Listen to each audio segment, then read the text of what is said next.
او بلا مجاهدینو ته مې یو پیغام ده.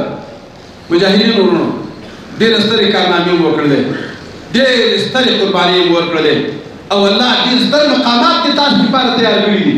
یو حدیث وګورئ، حدیث ته ترغیب والترهیب کې امام منذري رحمه الله روایت کړې ده. یو جمله یې داسې ده، وایي مجاهد چې د قیامت په ورځ باندې د حشر میدان ته راځي نو څنګه به راځي؟ واضعا رمحه على عاتقه، هغه به د خپله نیزه په اوږه باندې نیولي او محشر میدان ته به را رواني.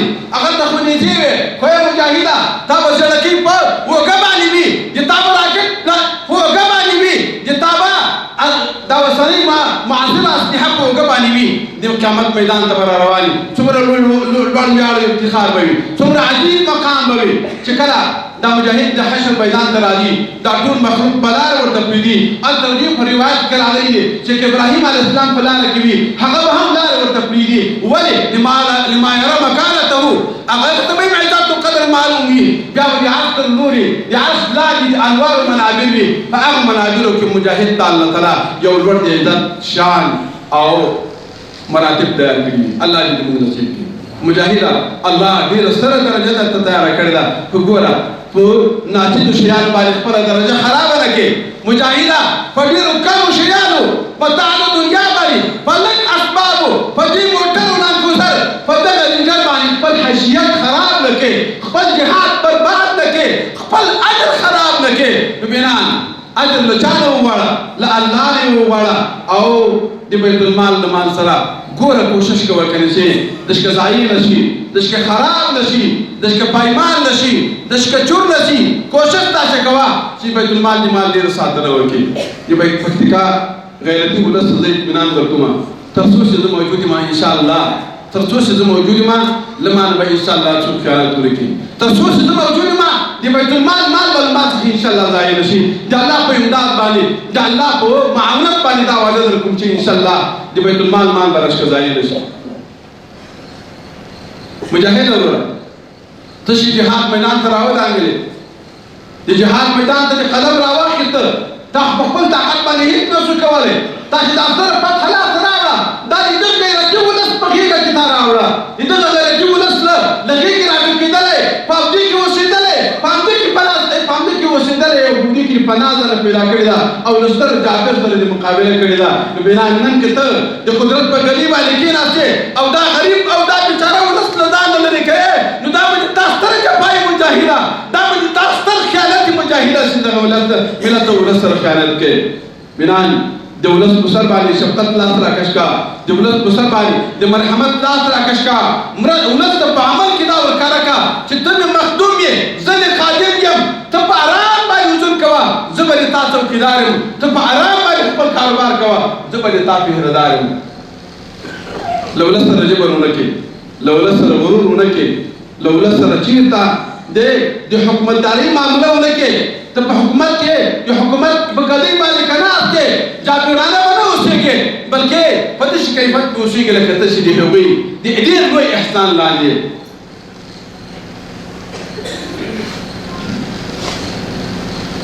د پکتیکا ولس ته یو څو دانې سپارښتنې لرم.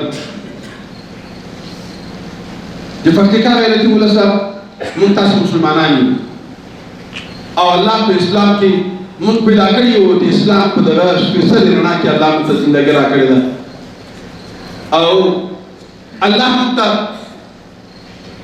زموږ له قدرت نه چې الله موږ په قدرت کې راولي اهداف ټاکلي دي. یو د هغو اهدافو څخه دا ده، الله فرمایي والذین ان مکناهم فی الارض اقاموا الصلاة. هغه کسان چې موږ قدرت درکړو په ځمکه کې، الله فرمایي د هغوی وظیفه به دا وي چې په خلکو اول په ځان او بیا په خلکو باندې مونځ قایم کړي. بنان د پکتیکا غیرتي ولس زموږ مساجد خراب دي، زموږ مساجد او هم ظاهري او هم معنوي لحاظ نه کمزوري دي. له تاسو څخه غوښتنه دا ده چې په قومي بنسټ باندې، په قومي تړون باندې کوشش داسې وکړئ چې مساجد په عباداتو باندې آباد کړئ. او چې کله زموږ مساجد آباد کړل، د الله د رحمت دروازې به موږ تاسې را پرانیستل کېږي او الله به موږ ته ټول مشکلات حل کوي.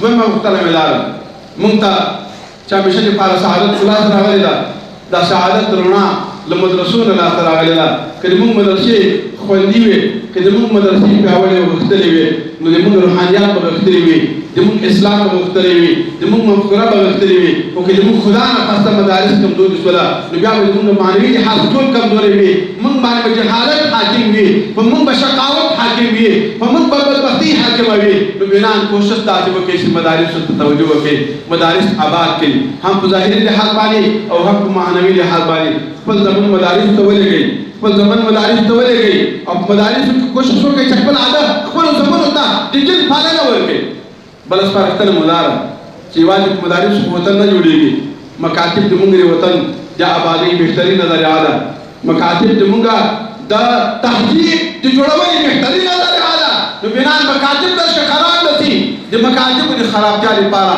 چې څومره لاملونه د هغه له منځه یوسئ زه مو تر شا ولاړ یم وروره زه مو تر شا ولاړ یم په دغه ټولو موالینو کې چې څومره خدمت موږ ترلاسه کېږي هغه به انشاءالله له تاسې ته سپمېږي نه خو له تاسې غیرتي ولس ته غوښتنه کومه چې په دغه موالینو کې له موږ سره هم مرسته وکړئ ځکه د ملت مرسته چې حکومت سره نه وي هغه ته بیا هغه پوره کامیابي لاسته نشي راتللی